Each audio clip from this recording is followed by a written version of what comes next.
These conspiracy theories will send you down an absolute rabbit hole. Are there celebrities wearing skin suits? This has been a popular conspiracy theory, and it's basically the idea that these celebrity skin suits exist and they're being worn by celebrities or aliens or just elite people in general. And we've obviously all seen those hyper realistic masks. If we're able to get access to those, what the hell are the elite people allowed to get access to? You know what I mean? Like, I think that's the part that concerns me the most.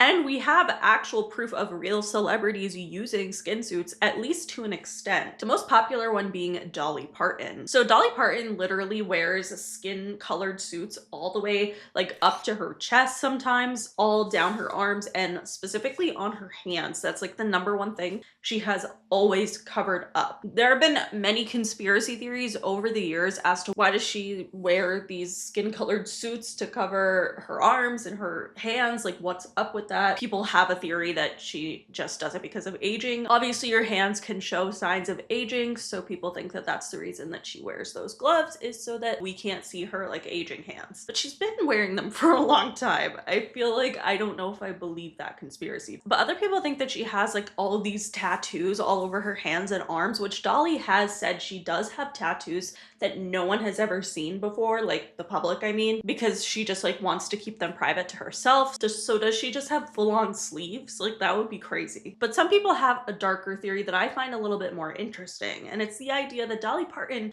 is basically the real life Hannah Montana. And obviously we know Dolly Parton was on Hannah Montana, and there's a whole conspiracy theory that without hair and makeup and her skin suit, you literally would not recognize Dolly Parton. And if you think about it, there really are not a lot of paparazzi photos of her. They're only ever at like her concerts, her events, like whatever she's going to and coming from. As Dolly, we've seen those type of paparazzi photos, but we've never just seen basic pictures of her that we've seen like of every other celebrity literally ever. And Dolly herself has joked about how if she didn't have her hair or makeup done, that no one would recognize her because she wears wigs. She wears these huge blonde wigs, and she's been wearing wigs for years. So we don't really know what her natural hair is like now. And without makeup, allegedly she looks unrecognizable and has used this tactic and used celebrity skin suits to kind of be the literal Hannah Montana. Like, she wants to be able to have that double life where she can live like a normal person and go out without her makeup on and without her hair done and nobody knows it's her, but then also have this on-stage presence as the Dolly Parton we all know and love. And I think that this is interesting because it would make sense if Dolly Parton actually inspired Hannah Montana. Obviously we know Dolly Parton ended up being on Hannah Montana, and she's always had a deep connection with the Cyrus family. So people really wonder if Dolly Parton maybe was the original inspiration for Hannah Montana, because everyone in her life knows that she goes out and about without the makeup and without the hair, and she can go anywhere. It's in the Hannah Montana lyrics, okay? And the reason I have always thought this theory was interesting, once again, is because we have seen so many times on TV shows and movies, and you can literally order these now at this point, are those crazy silicone masks that look extremely realistic. And my beef with that, if we as the public are able to obtain these things, this mask, that means that the elite people, first of all, have had it for a lot longer than we have, and second of all, have way, way, way better versions. And that's the part that scares me, okay? Prosthetics and makeup and all of that have come such a long way over the past. I just think 100% they can easily make someone look like someone completely different. And I believe this. I mean, sometimes I look back at the Grinch, like Jim Carrey Grinch, and I'm like, okay, this was 2000. Like, why are there prosthetics so fucking good? Like, obviously you know that that's the Grinch, but say if like the Grinch didn't exist and you just saw that person as the Grinch, you'd be scared because it looks very fucking realistic. So if technology and prosthetics have come such a long way in TV and film, and also to the general public, the Hollywood elite and the politicians of the world have access to that we don't. And that's the part that genuinely scares the shit out of me. Because are they reptilians underneath those skin suits? Are they aliens? Do they use skin suits to like make the president look like he's somewhere when he's not, if he was like in the hospital or something, or literally just didn't want to go to an event? Or is it simply just used by celebrities so they can go out whenever they want? I mean, the reptilian shapeshifter theory has been very popular lately, and honestly I never really felt that inclined to believe it until this year, probably because it's the year of our Lord and Savior 2026, okay? We know there have been so many conspiracy theories that have been proven to be true over the course of the last 6 months. So what conspiracy theories I believe has extended a lot, okay? Could they really walk among us? Do you have your fans who like have following you, but like know, like you have all the kids? Really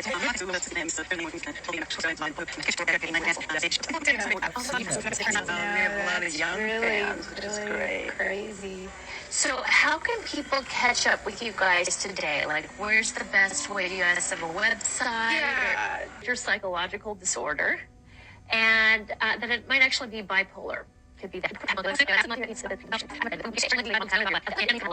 And so we're George Bush and Nicole Richie. If you're not Like, I hear yelling in the booth. Are they yelling at me for the way I read that? Excuse me. I could hear Lisa yelling Give from. her a break. She didn't read it earlier. She doesn't know the story. It's okay. Just stop it. She's okay. I could hear you. Yeah. I heard you. But if you weren't already crazy, A former reporter for the LA branch has a history of potentially transforming, a point that seemingly rejects the theories due to compression issues. However, the most infamous transformation came when the cameraman, apparently aware of Brownlee's emerging real form, turned the camera away for no reason. Now, we talk about the mother's arrest, but the mother says that her 16-year-old daughter, the victim in this case, was also arrested here back on September 18th. Now, keep in mind, this is the family story, their account of what they see happened here on campus earlier this month. Unfortunately, we weren't able to reach the school district for comment, but keep in mind, a mother and daughter baffled over... Some people say it's glitches. Other people say it's a glitch in the hologram that they project. Some say analog TV could see through the projection and that's why it was shut down. It reminds me of a movie I've seen. The Oscar winners give a press conference and how to buy a sailboat as prime minister. shit! I'm out!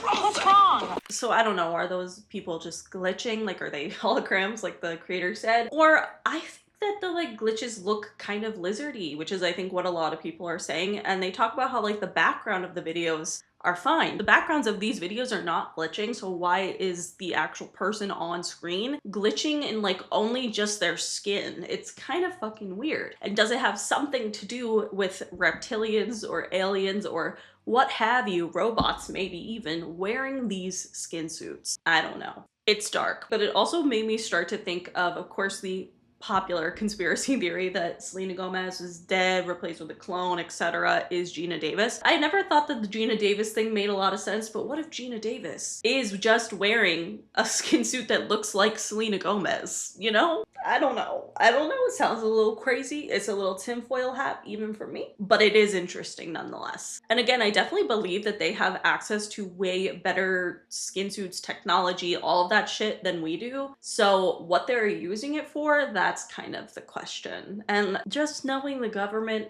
it's probably not for anything good. But I want to hear what you guys think. Do you think that Selena Gomez is literally just Gina Davis in a skin suit? Do you think she's a clone? What do you think on it? But talking about Selena Gomez, more importantly, people are claiming that Selena Gomez and Benny Blanco have divorced or split up. So this rumor has been buzzing around lately, like the past couple of weeks, and I didn't really think too much of it. I was like, maybe it's just a rumor, I don't know. But then the rumor started to get a little specific for me, which essentially people were saying that Selena Gomez and Benny Blanco were going through a marital issue. Like that was kind of the first part of it. And then later it was kind of reported that Selena Gomez caught Benny Blanco cheating on her with another celebrity, like in his DMs or in his texts. And then apparently sources close to Selena and Benny claim that Selena left the house that they have together in Los Angeles and is living in her own apartment now, and they are broken up or at least separated right now. I don't know if I think it's true, but here's the thing, is I would 0% be surprised because ugly men love cheating on beautiful women. I don't know what the fuck that is. I don't know what that is, but it should be illegal,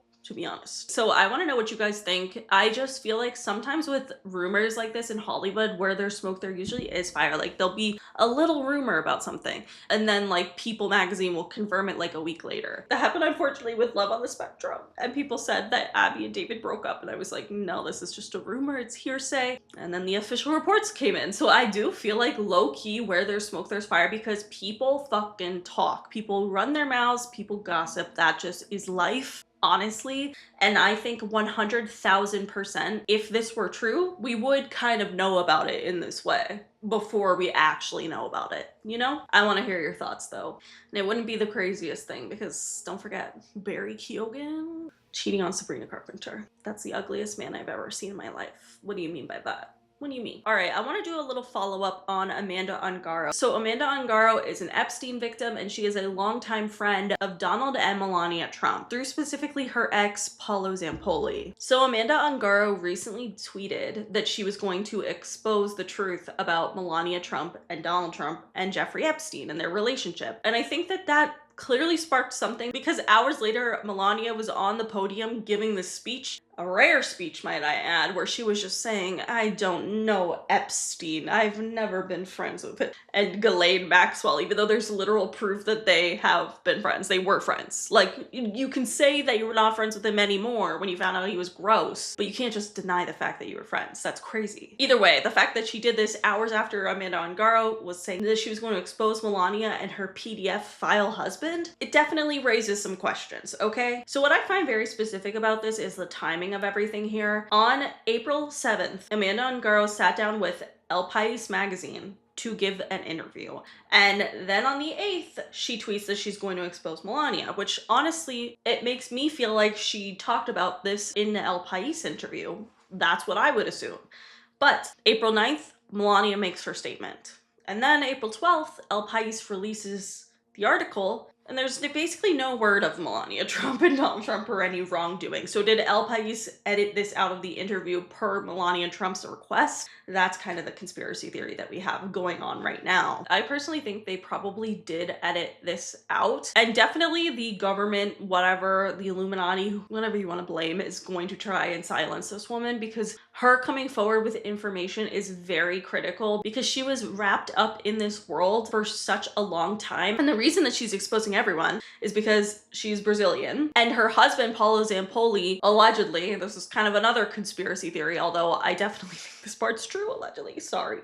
Basically, Amanda Ungaro was arrested for some financial, thing with her business, and while that was happening, apparently there was an anonymous call to get her visa checked and realize that her visa was expired and therefore be detained by ICE in crazy conditions. Obviously, we know the conditions of the ICE detainment is actually so fucked up, and then she ended up self-deporting. But the theory is that Paolo Zampoli, her ex-boyfriend, is the one that basically called up Donald Trump and said, hey, can you get your ICE agents to look at Amanda Ungaro? And why would he do that? They want to keep her quiet. Now this El País interview comes out, and there's essentially no mention of Melania and Donald Trump, in regards to any wrongdoing. That's weird. Amanda has taken to Twitter, and somebody asked, when are you spilling the tea on Melania? And the other day she responded with, soon CNN International. So hopefully this woman stays protected. I'm very worried for her safety if this conspiracy theory is true. And she is telling the truth about Melania and Donald Trump being involved with Jeffrey Epstein more than nefarious ways. Yeah, that woman needs to be protected. I don't know. I don't know what's gonna happen here.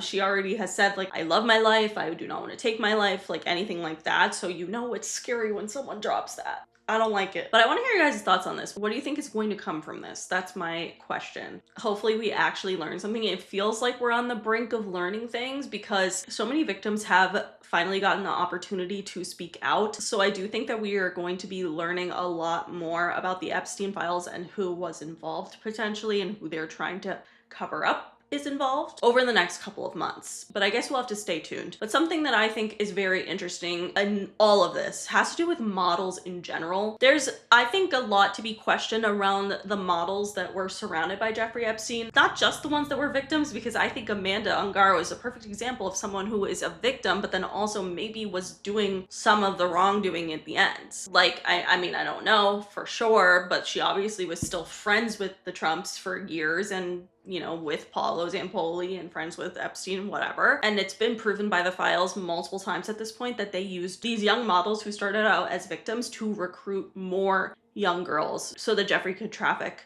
more of them. I think that's a really concerning point. And someone that I think needs to be questioned is Petra Nemkova. Now, there is this girl, I love this girl's TikTok, Becca Day. She literally rocks and does such good, thorough Epstein research. Honestly, like her videos just absolutely slay. So she made a video about this Petra Nemkova girl, and I was like, I feel like this actually needs to be pointed out a little bit more. This is a photo of Melania, Donald Trump, and a model from the Czech Republic named Petra Nemkova. This is a photo of them back in 2004. Now, Petra was a model who was scouted in Prague and was signed to Faith Kate's Next Models. You know, Faith Kate's was a close associate of Jeffrey for many years. And in 1995, she won the Elite Model Look of the Year for the Czech Republic. And we know the man behind Elite Models was John Casablancas, a close associate of Donald Trump. But Petra was really very successful, and she even graced the cover of Sports Illustrated and has worked for many notable brands. Here's a photo of Melania and Donald Trump at Petra Nemkova's birthday party back in 2005. Petra Nemkova with Paolo Zampoli, enemy of the channel and the modeling agent who brought Melania to the United States. There's a photo of Petra Nemkova and Vikram Chatwal, a close associate of Ghislaine Maxwell, who told the world back in 2003, which we would later be able to confirm 20 years later, that Ghislaine Maxwell is taking helicopters up in Colombia and blowing up resistance camps and tanks for fun. Here's another photo of Petra Nemkova with Donald Trump and Melania. And here's a photo from 2009, Petra Nemkova inside of Jeffrey's home with one of his housekeepers. Now, how did Petra go from hosting Donald Trump and Melania at her birthday party back in 2005 to hanging out in Jeffrey's mansion in 2009? Petra Nemkova is a very interesting figure because she was in Thailand during the 2004 Boxing Day tsunami, and she suffered a broken pelvis and lost her photographer fiance in the tsunami. So after this, she started a charity foundation and became very involved in like philanthropy, so much so that even in 2014 she was inviting Jeffrey to her charity's yearly event that she was hosting. This specific year, Bill Clinton was like the guest of honor. Here's a photo of Bill Clinton at Petra Nemkova's charity event that Jeffrey was also invited to and has given money to as well. Jeffrey's donated handsomely to Petra's charity. Here's another photo of Petra and Bill Clinton. Here's an email of Petra communicating with Jeffrey, sending pictures of a home in Cape Town that she presumably wanted him to buy, maybe. But my question is, what was the pipeline for Petra here? She was discovered through Faith Kate's Next Models, who is a close associate of Jeffrey, won a 1995 contest that was owned by John Casablanca. Then in the early 2000s, she is photographed at multiple events with Donald Trump and Melania. She's also photographed with Paolo Zampoli and Vikram Chatwal and Bill Clinton. But at some point, she ended up in Jeffrey's home and frequently in Jeffrey's email. Obviously, there's more to learn here, but I think a reporter who has an opportunity to speak to the president next should ask what his relationship was with Petra Nemkova, whose birthday party he was pictured at shortly before photos of her were taken in Jeffrey's home. I think that this needs to be looked at because there are so many examples of this, so many things that just connect perfectly, the Trumps to Jeffrey Epstein. I don't understand how people have not like fully accepted the connection yet. I genuinely don't get it at this point. I think you must just be lying to yourself. I don't know. But the fact that this girl's a philanthropist and has a convicted sex offender against children at her fucking events, that's so fucking weird. And it's so ass backwards, and it makes you wonder what the real reason for all this philanthropy is. Not just with her, with literally all of these people in this light. We've talked about that with Ashton Kutcher. We've talked about it a million times. I just think there is something very dark here to be investigated. And I hope people start asking the right questions in the right places. And I feel like Becca Day is a perfect example of somebody who just like is really good at connecting all of the dots within the files, because honestly, there are a lot more connections than you would ever even imagine. And it's seriously getting really dark. Speaking of this TikToker Becca Day, she also made a video talking about the Complete Playground NYC. Like there's an indoor playground. It's like the biggest indoor playground in New York City. They have a bunch of summer camps with kids. All these things is very connected in the Epstein file. And Complete Playground has like already gone after Becca Day for making this video, which is crazy because like she doesn't necessarily say anything. She just says he's in the files, which is a fact. You can look it up yourself. And it is concerningly dark. Okay, this one is important. Someone in the forums was able to finally identify who this man is, who is in multiple photos in the files. And after I read and began doing some research on who this man is, people need to be aware of who he is immediately, especially if you are in New York, especially if you have children. Here is the user in the forums who was able to identify this person. This person in the photos, this man is named Alex Resnick. And as you can see, his name appears in the files. This photo appears many, many more times than those mentioned. So here's a photo of him at Zorro Ranch, I believe. And in the album that many of the photos of him are in, he is with young girls. I'll put the file name and everything, but you can see if you go through this file, there's redacted photos of girls who are completely undressed, Alex Resnick just posing in different parts of Jeffrey's properties, etc., etc. Here's another photo of Alex Resnick from the files. Here is what Alex Resnick looks like in present day, and when I tell you what this man does for a living, you are going to fall out of your seat. So if you go to Alex Resnick's Facebook, you're going to see a bunch of photos of children. I have discovered that these are his children that he shares with his partner. Here is a photo of Alex Resnick and his partner. Here's another photo of Alex Resnick and his partner. They had twin boys through a surrogate back in 2015, if I'm not mistaken. Here's a photo of Alex Resnick and his partner in front of the White House. And here is a family photo of Alex Resnick and his 3 children and his partner. And I will say, I do not like how this man posts his children on social media. But per the post in the forums and per his Facebook, we can see that Alex Resnick works at a place called Complete Playground. In fact, he owns a place called Complete Playground. As you can see from this article, owner and mastermind Alex Resnick is the father of 3 young boys, one of whom is neurodivergent. His son has autism spectrum disorder and struggled to learn and speak as a young boy.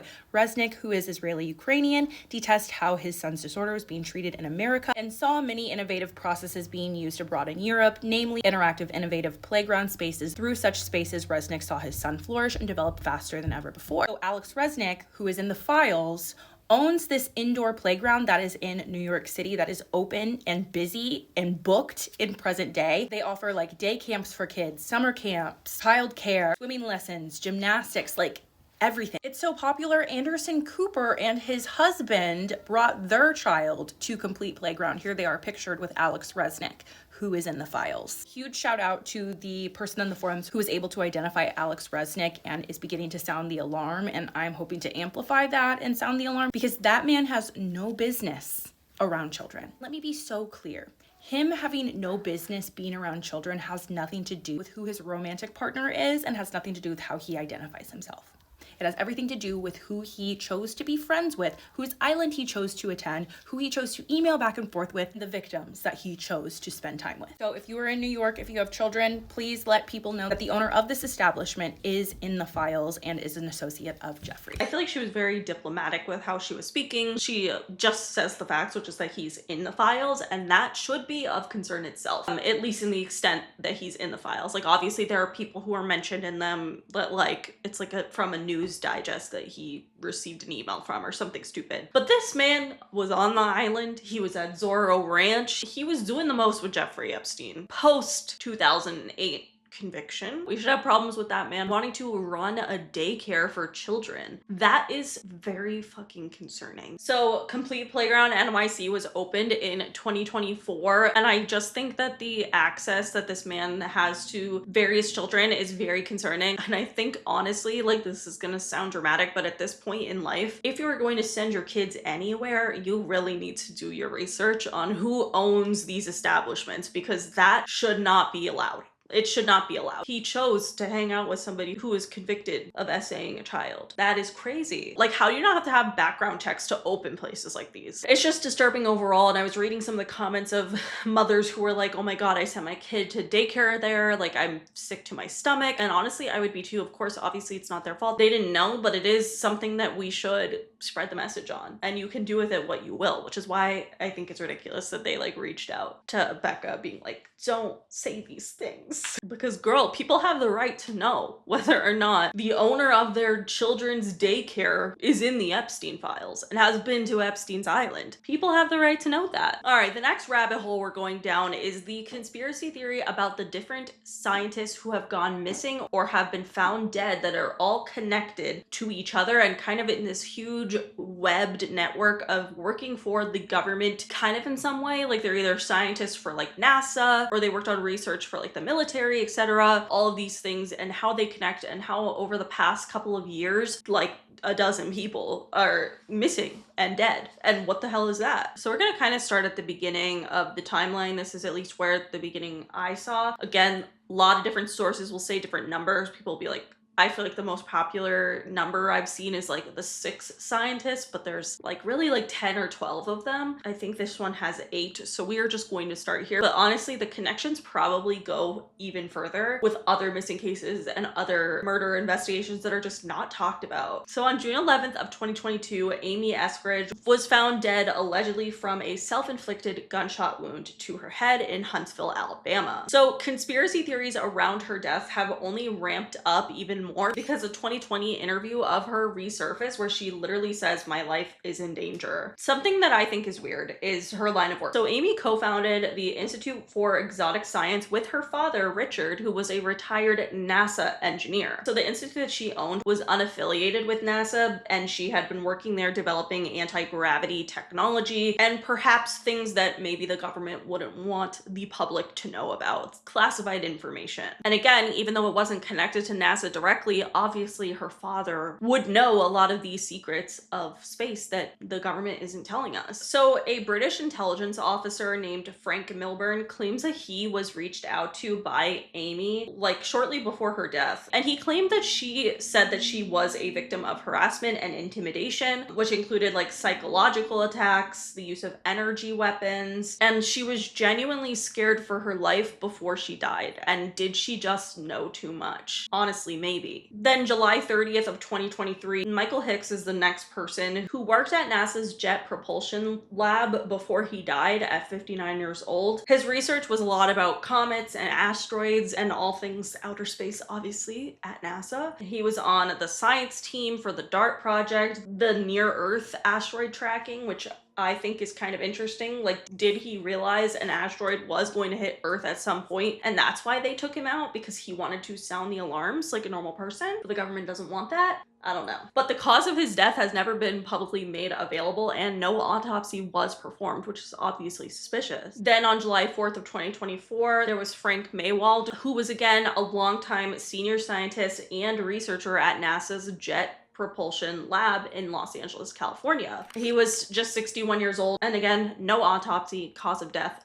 never released. And the same month that Frank died, his research about the development of an instrument that would monitor the chemical composition of cabin air for human spaceflight missions was published. So was this too much information that they didn't want out there? I don't know. It's definitely interesting. On May 8th of 2025, Anthony Chavez went missing. He is a 78-year-old who was reported missing from his home in New Mexico, according to police. He was retired from his job as a staffer at the Los Alamos National Laboratory, which is known for housing the top secret Manhattan Project during World War II, making it the birthplace of the atomic bomb. This place had so much information that, like, obviously the public has not received. It is classified information, and it's a conspiracy theory that he definitely knew too much and was taken out, but he is still missing. On June 22nd, 2025, Monica Reza was hiking in the Los Angeles National Forest, and she was with 2 friends at the time, and she just completely vanished and has not been seen since. What's weird is she was walking on a popular trail, and behind her, one of her friends literally claims that he just like turned around for a second and then she was gone. And that is so terrifying because, like,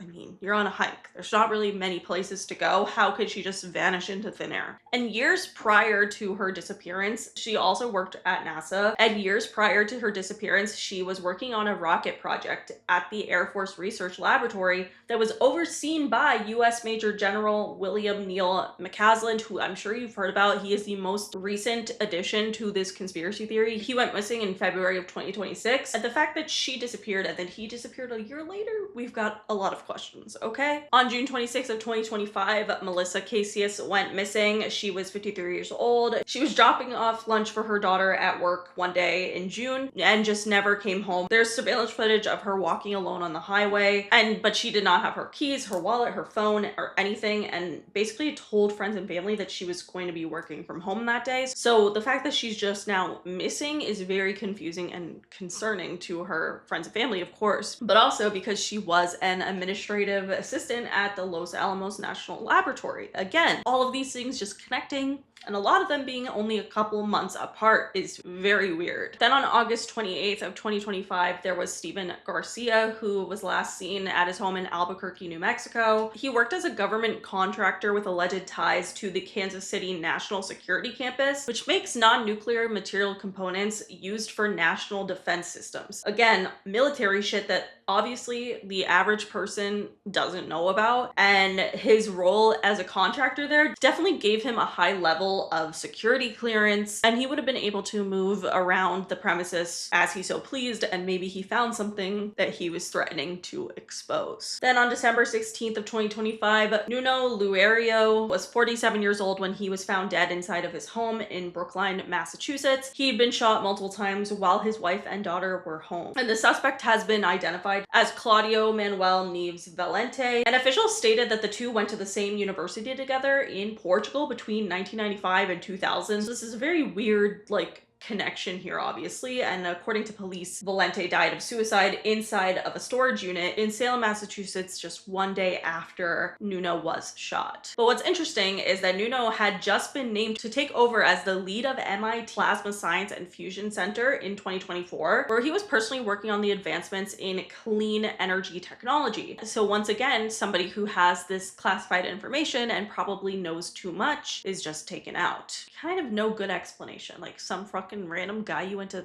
college with 20 years ago just like comes and murders you. Like, I don't know, it's fucking weird. On February 16th of 2026, Carl Grillmeyer was found shot outside of his home in Antelope Valley, which is located in the desert just 75 miles outside of Los Angeles. A 29-year-old named Freddie Snyder has been arrested for the murder and is currently being held on a $2 million bond. But what's interesting is that Carl was a researcher at Caltech at the time of his death. Now, he really specialized in galactic astronomy. His work is known to be like ingenious, like noting that he was the one that discovered there is water on other planets outside of our solar system would lead us to believe there's maybe life on those planets, and then he was just taken out. I don't know. Which leads us to the one that you've probably heard of, the one connecting all these pieces. This is when all the dots started to get connected, which is when William Neal McCasland went missing. So this story is extremely strange. On February 27th of 2026, he left his home in Albuquerque, New Mexico, and never came back. He left without his phone, his prescription glasses, any wearable devices like Apple Watches. He didn't have on him, he left behind. And this guy was like an avid hiker. He loved to hike. He was an experienced outdoorsman. Like, he was older, but he was still like in good shape. Still to this day unaccounted for are McCasland's wallet, a .38 caliber revolver, a leather holster, and a red backpack. These things have never been found. Now, William McCasland specifically was an astronautical engineer. But what's interesting here is he was retired United States Air Force Major General. Like, he was a big deal in this field of work, okay? He definitely knew answers to conspiracy theories we've all had for years, okay? And a gray US Air Force sweatshirt was found 1.25 miles east of McCasland's home on March 7th, 8 days after he disappeared. But what's weird is still to this day, the family has not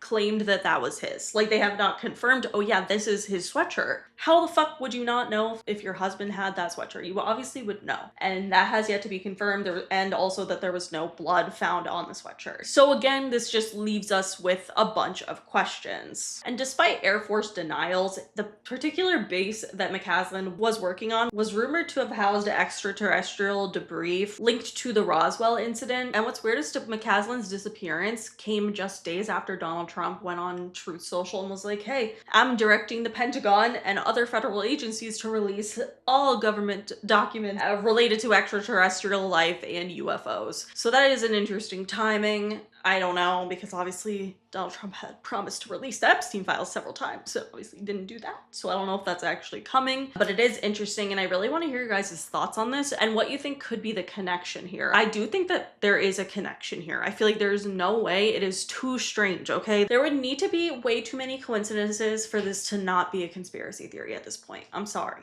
I don't believe it. Anyway, that is it for today's video. If you guys liked it, please give it a big thumbs up. Let me know in the comments below what you guys think of these rabbit holes. Which rabbit hole have you fallen down lately? Let us know. But that is it. Make sure you follow me on TikTok and Instagram and subscribe for new videos every week, and I'll see you guys later. Bye.